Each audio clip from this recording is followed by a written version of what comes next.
में आ गया। ठीक है, अब क्या होगा, शुद्धांत्र जो होगा ना, शुद्धांत्र में जो यकृत होगा वो पित्त रस स्रावित करेगा। क्या स्रावित करेगा? पित्त रस। ठीक है, जो अग्नाशय एंजाइम होते हैं ना, ठीक है, अग्नाशय एंजाइम जो है वो पित्त रस की वजह से ही क्रियाशील होते हैं। समझ में आया? क्योंकि वो क्षारीय होते हैं, है ना। और अग्नाशय एंजाइम की वजह से वसा पर कार्य होता है। अग्नाशय एंजाइम की वजह से वसा पर कार्य होता है और वो बड़ी गोली से छोटी गोली में परिवर्तित हो जाता है।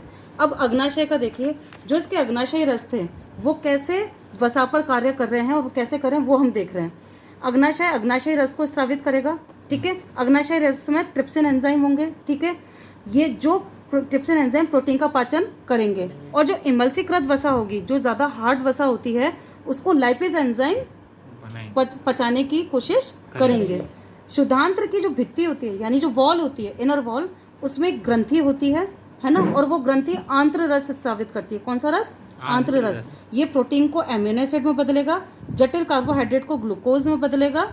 समझ में आ रहा है? और वसा को वसीय अम्ल और ग्लिसरॉल में परिवर्तित कर देगा। और इसके बाद क्या होगा, जो पचित भोजन होगा ना, वो आंत्र की भित्ति अवशोषित कर लेगी।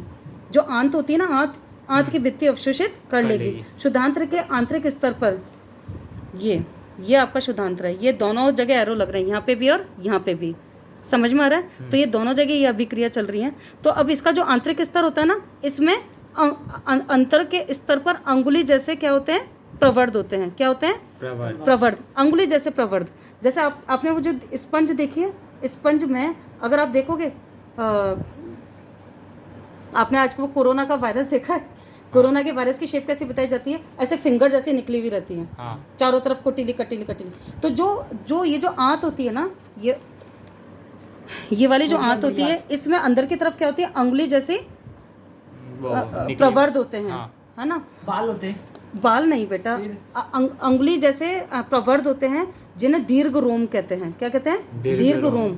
और इसकी वजह से ये इस तरह से हिलते रहते हैं। और यहाँ से क्या होता है, ये जो पचा हुआ खाना होता है ना, ये इनमें अवशोषित हो जाता है। और इनमें क्या होते हैं?